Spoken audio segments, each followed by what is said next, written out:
Si logras traducir esto, te doy toda mi fortuna, dijo Leonardo Montalbán, riéndose con crueldad mientras agitaba un documento amarillento frente a 5 de los lingüistas más respetados del país. 500 millones de dólares, así, sin más. Pero ninguno de ellos respondió. Ni un gesto, ni una palabra. Solo tensión. Y entonces, sin que nadie lo esperara, la señora de limpieza interrumpió por accidente. Lucía Torres, la misma mujer que llevaba 15 años fregando los pisos de esa oficina, se acercó para disculparse. Y terminó leyendo aquel texto maldito como si lo hubiera escrito ella misma. En mandarín clásico, en árabe del siglo VII, en sánscrito, en hebreo antiguo. Y en ese instante, la risa de Montalbán se congeló para siempre. Unas horas antes, Leonardo se recostaba con autosuficiencia en su silla de cuero italiano de $20.000. Frente a él, el ventanal del piso 47 revelaba una ciudad diminuta, sumisa, gobernada por su voluntad. Dueño de un conglomerado que iba desde bienes raíces hasta biotecnología, era aplaudido en universidades, entrevistado por revistas y citado como ejemplo de éxito. Pero él no vivía para el dinero, vivía para la superioridad. Su placer favorito era humillar, exponer a los demás, mostrar que nadie, absolutamente nadie, podía alcanzarlo. Esa mañana organizó uno de sus juegos. Convoca a los traductores, ordenó a su asistente. Vamos a divertirnos un rato. Horas después, en su oficina, estaban presentes 5 gigantes del lenguaje. El doctor Rivera, experto en lenguas antiguas, la profesora Yamamoto, autoridad en dialectos asiáticos, Yusef Karim, traductor maestro de textos árabes, la doctora Novak, una leyenda viva entre filólogos, y Julián Morales, el políglota mediático de la década. Leonardo se levantó de su asiento, tomó el documento ancestral con manos teatrales y lo dejó caer sobre la mesa. Esto me lo entregaron como parte de una herencia familiar. Nadie ha podido traducirlo. Está escrito en una mezcla imposible de idiomas muertos. Ustedes, genios, tienen una hora. Si uno lo logra, se lleva mis 500 millones. Si fracasan, cada uno me pagará 1.000.000 por hacerme perder mi tiempo. Y además admitirán públicamente que son unos farsantes. Un murmullo de incredulidad recorrió la sala. Nadie se atrevía a hablar, pero el miedo se notaba en cada mirada. ¿Qué pasa? ¿Los mejores del país tienen miedo de un papel viejo? Fue entonces cuando la puerta se abrió lentamente. Lucía Torres empujaba su carrito de limpieza. Uniforme azul, rostro sereno, ojos al suelo. Perdón, señor, no sabía que estaba ocupado. Puedo volver más tarde. No, quédate, dijo Leonardo con una sonrisa perversa. Esto va a ser divertido. Señores, les presento a Lucía. Lleva más de una década limpiando nuestras oficinas. Lucía, déciles, ¿cuál es tu nivel de estudios? Ella dudó, incómoda. Terminé la primaria, señor. Leonardo aplaudió con sarcasmo. ¡Qué maravilla! A ver, Lucía, estos 5 sabios no pueden traducir ni una línea. ¿Querés intentarlo vos? Un gesto burlón. Los demás miraban al suelo, algunos por vergüenza, otros por pena ajena. Lucía se acercó, tomó el documento, lo miró en silencio, y entonces habló. Primero, en mandarín clásico, no en el que enseñan en universidades, en el que se hablaba en la corte imperial hace más de 1000 años. Eso es dinastía Tang, susurró la profesora Yamamoto, con los ojos abiertos de par en par. Su pronunciación es impecable. No es posible. Lucía no se detuvo. Siguió en árabe del siglo VII. Las palabras eran poesía. Invocaban imágenes antiguas, exactas, sagradas. Yusef Karim murmuró una oración y se llevó la mano al pecho. Después vino el sánscrito. Luego, hebreo antiguo, persa clásico, latín medieval. Cada idioma brotaba de su boca como si fuera nativo. No leía, recordaba. El doctor Rivera dio un paso al frente, hipnotizado. Esto es un milagro, Y Leonardo Montalbán, el hombre que jamás había conocido el silencio verdadero, no pudo pronunciar una sola palabra. Miraba a Lucía como si viera un fantasma, o un juicio. Cuando ella terminó, levantó la vista. Ya no era una trabajadora invisible. Era otra cosa, algo inmenso. ¿Quiere que traduzca el significado completo, señor Montalbán? Pero él no respondió. Y si vos tampoco querés quedarte sin saber lo que viene después, suscríbete al canal. Dale like si esta historia te dejó helado como a nosotros. Lo que sigue va a cambiar todo. La respiración de Leonardo Montalbán era apenas audible. Sentía un zumbido en los oídos, como si su propio cerebro intentara borrar lo que acababa de ver y oír. No podía procesarlo. No quería procesarlo. 15 años.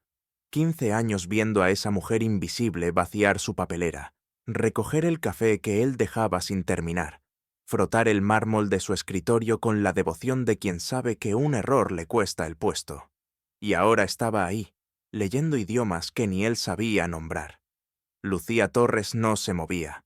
Sostenía el documento como si fuera parte de su cuerpo, como si esas palabras no hubieran sido aprendidas, sino recordadas. ¿Quién es usted?, preguntó finalmente Julián Morales, la voz trémula. Lucía no respondió de inmediato. Bajó los ojos hacia el papel y empezó de nuevo. Esta vez no solo leía, traducía. Conectaba los idiomas arcaicos al español, frase por frase, sin titubeos. Su voz era suave, casi meditativa, pero lo que decía era devastador. El verdadero sabio no habita en tronos, sino en las esquinas donde nadie mira. Quien cree saberlo todo, ha perdido el don más sagrado, el de escuchar. Y quien humilla a otros por su ignorancia, revela la suya. Cada línea era un reflejo directo. Cada palabra parecía haber sido escrita para Leonardo. El doctor Rivera avanzó como en trance, se inclinó ligeramente y dijo: «Esto es imposible. Ninguna IA ha logrado descifrar ni una frase coherente.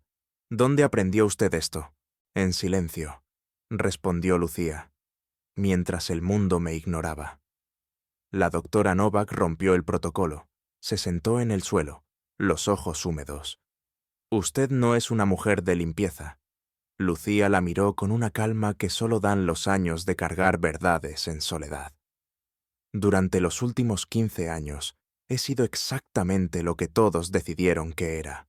No porque lo fuera, sino porque necesitaba sobrevivir». «¿Y antes?», preguntó Yusef Karim, sin aliento. «Antes era profesora titular en la Universidad de Salamanca», dijo Lucía.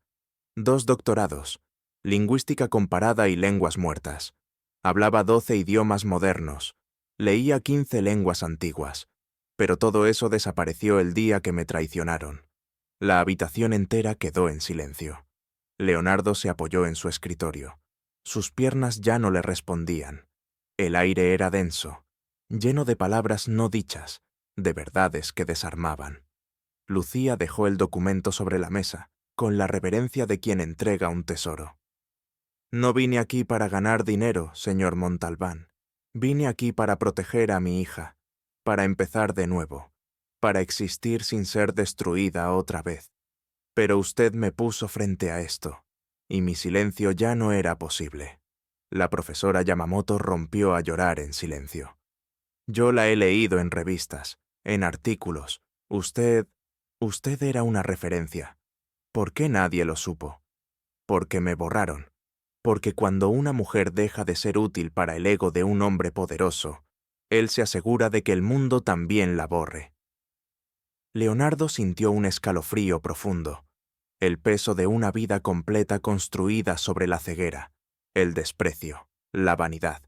Durante años había creído que lo sabía todo, y ahora entendía que no sabía nada. Lucía respiró hondo. «Yo no pedí volver. Usted me trajo aquí. Y ahora, señor Montalbán, es usted quien tiene que decidir qué hacer con esta verdad». El silencio se hizo de nuevo, largo, profundo. «No puedo», balbuceó Leonardo. «No puedo simplemente aceptar esto y continuar como si nada. No lo hará, dijo Lucía, mirándolo a los ojos, porque usted ya no es el mismo. Nadie se movió durante minutos. Nadie se atrevía a romper el hechizo de esa escena. Leonardo bajó la mirada. Por primera vez en décadas, no tenía palabras, solo preguntas, y una certeza. El mundo que había construido estaba a punto de colapsar. Y él, por primera vez, quería entender por qué. Lucía Torres se quedó de pie junto al escritorio de Leonardo, como una figura de otro tiempo. Su presencia no era desafiante, pero tampoco humilde. Había en su postura la gravedad de quien ha guardado silencio por tanto tiempo, que las palabras ya no necesitan esfuerzo para ser contundentes. «¿Qué pasó?», preguntó la doctora Novak con voz temblorosa. «¿Cómo alguien como usted termina aquí?». Lucía asintió lentamente, como si se esperara esa pregunta desde hace años. «Yo era feliz en el mundo académico. Daba clases, escribía, viajaba. Tenía un futuro, hasta que conocí al hombre equivocado». Hizo una pausa breve. Era brillante, carismático, profesor también, y necesitaba, más que nada, sentirse superior. La sala entera escuchaba sin respirar. «Al principio solo eran comentarios», continuó Lucía, «que yo hablaba demasiado, que mis publicaciones eclipsaban las suyas, que los estudiantes me admiraban más. Luego vinieron las bromas, que yo era buena porque trabajaba como si tuviera que demostrar algo, que mi éxito era una anomalía, que era ambiciosa». El doctor Rivera se cubrió el rostro con una mano. «Cuando me ofrecieron dirigir el departamento de lenguas clásicas en Oxford», dijo Lucía con tono grave, «él explotó, no lo soportó, y lo que hizo después fue calculado, preciso, cruel». Leonardo no se movía. Estaba paralizado, como si cada palabra de Lucía reescribiera su propia biografía en negativo. «Alteró mis investigaciones, falsificó correos, me acusó de plagio, y lo hizo con tanta habilidad que nadie dudó de él, porque él era el esposo devoto, y yo la académica intensa, que no sabía cuándo parar». Su voz se quebró apenas un instante. «Me cancelaron contratos, perdí becas. Las universidades dejaron de responder mis mensajes». «¿Nadie te defendió?», preguntó Julián Morales con rabia contenida. «Nadie arriesga su reputación por una mujer marcada», dijo Lucía, amarga. «Me dijeron que lo mejor era dejar que el escándalo pasara, que con el tiempo me olvidarían. Y lo hicieron». Yusef Karim murmuró algo en árabe, un rezo, no por Lucía, por ellos, por todos los que la habían olvidado. «Cuando quise empezar de nuevo», prosiguió Lucía, «ya no tenía credenciales válidas. Me exigían cartas de referencia que nadie se atrevía a firmar. Y entonces supe que estaba embarazada». La profesora Yamamoto cerró los ojos, apretando los puños. «Mi hija fue mi faro. Me vine a este país con lo poco que tenía y busqué el trabajo que me dieran sin preguntas. El único donde no pedían títulos, ni papeles, ni pasado. Limpieza». «¿Y por qué no intentó otra vez?», Leonardo preguntó por fin, la voz apenas un susurro. Lucía lo miró con algo entre compasión y lástima. «¿Intentar qué? ¿Hablar con directivos como usted? ¿Hombres que ni me miran cuando les limpio el suelo? ¿Usted cree que habría escuchado algo de lo que dije si yo le hubiera contado todo esto hace un año?». Leonardo bajó la mirada. «Usted despidió a una mujer por usar el baño más de 3 veces en un turno. ¿Recuerda?». Él asintió lentamente. Lo recordaba, y hasta ese momento lo consideraba una decisión justa. «Ella tenía cistitis, no lo sabía, no le importó». Lucía respiró hondo.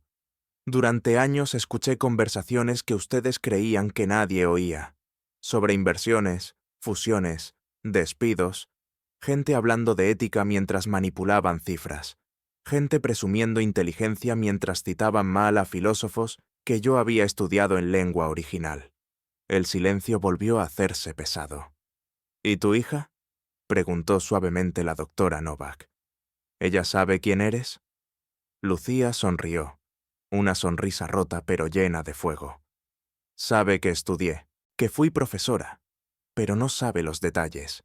No sabe que su madre una vez fue considerada una de las mentes más brillantes de su generación. No sabe que su padre destruyó mi carrera. No sabe que he vivido los últimos 15 años fingiendo ignorancia para que ella pudiera tener un futuro. Leonardo sintió que algo dentro de él se quebraba. Una estructura entera de creencias, valores y convicciones caía con estruendo. Había vivido en un mundo donde el valor de una persona se medía en diplomas, balances y títulos, y ahora estaba frente a alguien que lo había tenido todo, y lo había perdido por confiar en el amor equivocado. Lucía lo miró fijo. «¿Y aún así, quieres saber qué me duele más?» Leonardo asintió con dificultad. «Que durante todo ese tiempo, mi hija creció viendo cómo me trataban, cómo me ignoraban, cómo me hablaban como si no tuviera ideas propias, y empezó a pensar que ese era mi lugar». La sala se volvió insoportablemente silenciosa. «Ese fue el verdadero crimen», dijo Lucía, bajando la voz. «No lo que él me quitó a mí, sino lo que el mundo le enseñó a ella sobre quién era yo». Leonardo Montalbán pasó aquella noche en su oficina, sin poder conciliar el sueño. La ciudad seguía palpitando detrás del cristal, pero él no la veía. Escuchaba en su cabeza, una y otra vez, la voz de Lucía Torres, no en los idiomas antiguos que había recitado, sino en su lengua más dolorosa, la verdad. Al amanecer, pidió que nadie lo molestara. Luego marcó un número que no había usado en años, el del departamento legal. A las 10:00 en punto, su asistente personal, por primera vez en 7 años, entró sin tocar. «Señor Montalbán, hay alguien esperándolo. Ella dijo que usted mismo la citó». Lucía Torres estaba allí, sin uniforme. Llevaba una blusa sencilla, una carpeta en la mano y la misma postura firme que lo había desarmado 2 días atrás. Leonardo se levantó con dificultad. Estaba más pálido, con las ojeras de quien había sido confrontado por algo más fuerte que él mismo. «Gracias por venir», dijo, con voz ronca. «No estoy aquí por usted», respondió Lucía. «Estoy aquí porque lo que usted representa necesita cambiar». Leonardo asintió. No discutió. «Quiero que trabaje conmigo», dijo. Lucía no se inmutó. «¿Limpiando de nuevo?» «No. Como directora de un nuevo departamento. Inclusión, innovación social. Lo que usted quiera llamarlo. Con recursos, con libertad, con poder real». Ella lo miró, sin sorpresa, como si ya lo hubiera previsto. «¿Y por qué ahora? ¿Por culpa?» «Por vergüenza», dijo él. «Por cansancio. Porque por primera vez en mi vida quiero construir algo que no me dé solo dinero». Lucía respiró hondo y se sentó. «Hay condiciones. Las que usted quiera. Autonomía total. Quiero personal propio. Quiero acceso a los expedientes de recursos humanos. Quiero poder tomar decisiones sin su aprobación directa». «Aceptado. Y quiero que usted venga conmigo a escuchar, no desde su escritorio, en persona, con los empleados que nunca ha saludado». Leonardo vaciló, no porque no quisiera, sino porque sabía lo que eso significaba: exponerse, ver los ojos de quienes despreciaba, escuchar lo que él mismo había ignorado. «Lo haré». Lucía abrió su carpeta y le tendió una hoja. «Hoy mismo entrevistaremos a 5 empleados, en diferentes pisos, sin protocolo, sin cámaras, solo usted, ellos y la verdad». Media hora después, Leonardo bajó por primera vez en años al piso 17, el área administrativa. Nadie lo esperaba. Cuando entró, los empleados se pusieron de pie como reflejo automático, con una mezcla de miedo y desconcierto. Lucía se adelantó y se dirigió a una mujer de unos 30 y tantos. «¿Ana Delgado? ¿Tiene un momento?» La mujer asintió con una sonrisa nerviosa. «Queremos conocer su experiencia en la empresa. ¿Cómo ha sido crecer aquí? ¿Qué siente usted día a día?» Leonardo no dijo nada. Solo se sentó frente a ella, con los dedos entrelazados, sin su habitual aire de superioridad. Ana comenzó a hablar, primero con cautela, luego con furia contenida. Narró cómo había sido ignorada para 3 promociones seguidas, a pesar de sus evaluaciones excelentes. Cómo había tenido que corregir en secreto los errores de su jefe para que él no perdiera su puesto. Cómo había sido advertida de no hablar demasiado fuerte si quería conservar su salario. Lucía no intervenía, solo tomaba nota. Leonardo se limitaba a sentir, y por primera vez escuchaba sin defensas. Después de Ana, vinieron otros. Una madre soltera del área de mantenimiento que había sido obligada a trabajar con fiebre. Un diseñador con título de posgrado que llevaba años estancado porque no daba el perfil. Un técnico que trabajaba 12 horas sin pago extra porque no se atrevía a decir no. Cada historia era una piedra más en la mochila que Leonardo llevaba sobre la espalda.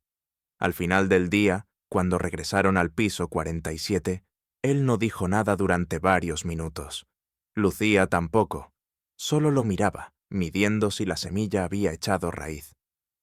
¿Cuándo fue que construí algo tan podrido?, preguntó él sin levantar la mirada. Cuando confundió autoridad con valor y miedo con respeto. ¿Es tarde para cambiar? Para usted, no. Para los demás, depende de lo que haga a partir de ahora. Leonardo se puso de pie. Entonces empecemos. Los primeros cambios llegaron con el sigilo de una tormenta que aún no se ve, pero ya se huele. Leonardo Montalbán ordenó una revisión completa del sistema de evaluaciones internas.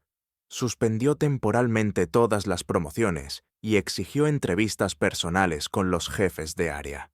Pero lo más disruptivo fue lo que vino después. Un correo interno enviado a toda la compañía, firmado por él mismo. A partir de hoy, cada voz importa. Cada queja será escuchada. Cada injusticia será corregida. Si has sido ignorado, marginado o silenciado, ven, queremos oírte. La reacción no se hizo esperar. En el piso 46, donde se reunía la cúpula ejecutiva, el ambiente se volvió tenso. 5 vicepresidentes lo llamaron a una reunión urgente. Leonardo aceptó. Sabía lo que se venía. La sala estaba llena de gestos contenidos y sonrisas forzadas. Richard Mendoza, vicepresidente de operaciones, rompió el silencio. Con todo respeto, Leonardo, ¿qué estás haciendo? Estoy escuchando, respondió él sin rodeos. ¿A empleados de nivel bajo? Sandra Duarte, de finanzas, frunció el ceño. ¿Y tomando decisiones basadas en lo que dicen? Sí. ¿Y quién es esta mujer que ahora firma informes internos? Intervino Michael Torres, de Recursos Humanos. ¿Lucía Torres? ¿La exlimpiadora? Leonardo no se alteró. Ahora es directora de Inclusión y Transformación. No tiene experiencia ejecutiva. Sandra lo decía como quien habla de una amenaza biológica. ¿Sabes cómo se ve esto desde fuera? Leonardo apoyó los brazos sobre la mesa. Mejor que cómo nos hemos visto los últimos 20 años. Richard se levantó de su silla. Estás destruyendo la estructura, los ascensos basados en lealtad, las jerarquías claras. ¿Quieres convertir esto en una ONG? Quiero convertir esto en una empresa que merezca existir. Michael golpeó la mesa con la palma abierta. Esto va a hundirnos. Ya estamos hundidos, solo que ahora nos estamos dando cuenta. Fue entonces cuando la puerta se abrió. Lucía entró con una carpeta gruesa. Saludó sin esperar cortesía. Colocó el documento sobre la mesa. Aquí tienen datos, no discursos. Richard no la miró. Michael fingió revisar su teléfono. Sandra la evaluó con ojos de bisturí. Desde la implementación de los primeros cambios, dijo Lucía con calma, la productividad ha subido un 28%. Las licencias por enfermedad han bajado un 40%, y por primera vez en 5 años, 3 talentos senior que se habían ido han solicitado volver. El silencio era ahora de otro tipo, más denso, más incómodo. ¿Manipulaste los datos?, disparó Michael. Lucía lo miró fijamente. No. Pero si usted cree que es posible, eso dice mucho sobre su gestión. Leonardo no pudo evitar una media sonrisa. Luego se levantó. Si alguno de ustedes quiere irse, que lo haga ahora.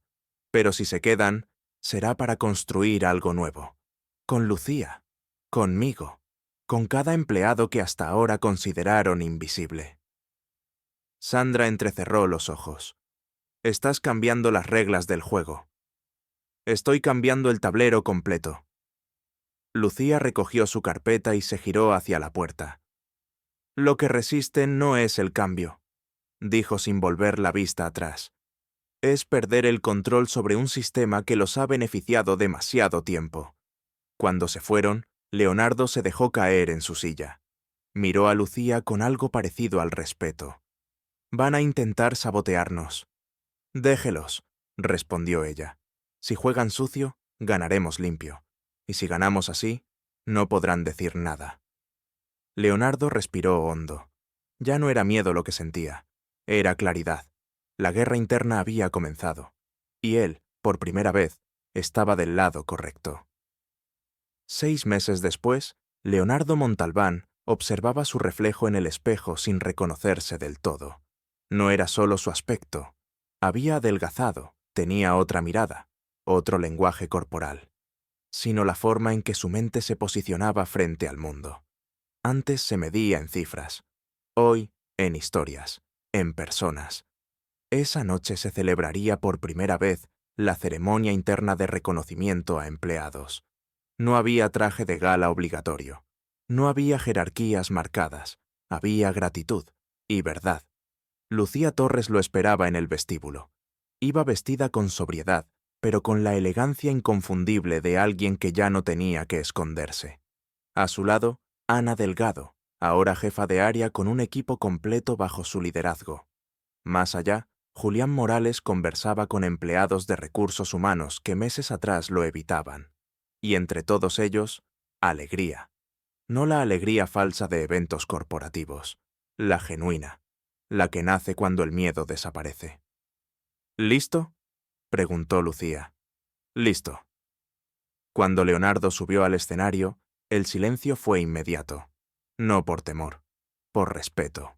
Hace 6 meses pensaba que ser un buen líder era tomar decisiones frías, recortar, mandar, exigir. Hoy entiendo que el verdadero liderazgo empieza por escuchar, por mirar, por no invisibilizar. Se giró hacia Lucía, que lo observaba sin necesidad de palabras. Todo lo que ven aquí cambió porque una mujer tuvo el valor de mostrarnos quién era realmente, incluso cuando nadie le dio el permiso de hacerlo. Lucía Torres no solo cambió mi empresa, me cambió a mí. Una ovación lo interrumpió. Leonardo alzó la mano, pidiendo silencio. Hoy anunciamos la creación de la Fundación Torres Montalbán, con una dotación inicial de $100 millones, destinada a promover la justicia organizacional en empresas de todo el país. Porque si algo hemos aprendido, es que tratar bien a las personas no solo es lo correcto, es también lo más inteligente. En las pantallas apareció un video breve, testimonios de empleados transformados. Frases como, nunca nadie me preguntó cómo me sentía trabajando aquí hasta ahora. Por primera vez, me veo en el futuro de esta empresa. O, mi madre llora cada vez que le cuento cómo me valoran. Cuando el video terminó, Leonardo volvió a tomar la palabra. No puedo cambiar los años en que fui ciego, pero puedo asegurarme de no volver a cerrar los ojos nunca más. Y quiero decir algo que no me habría atrevido a decir hace un año. Respiró hondo. Estoy orgulloso, de ustedes, y de lo que somos ahora. Lucía se acercó. Le tendió una copa de champán. Chocaron suavemente. ¿Y ahora qué?, preguntó él. Ahora, dijo Lucía, seguimos cambiando el mundo. Una empresa a la vez, una historia a la vez. Leonardo se giró hacia el público, esta vez sin papeles, sin discurso. Si esta historia te tocó, suscríbete al canal, dale like para que llegue a más personas, y contanos en los comentarios, ¿desde qué país nos estás mirando? Nos emociona saber desde dónde nos escuchan.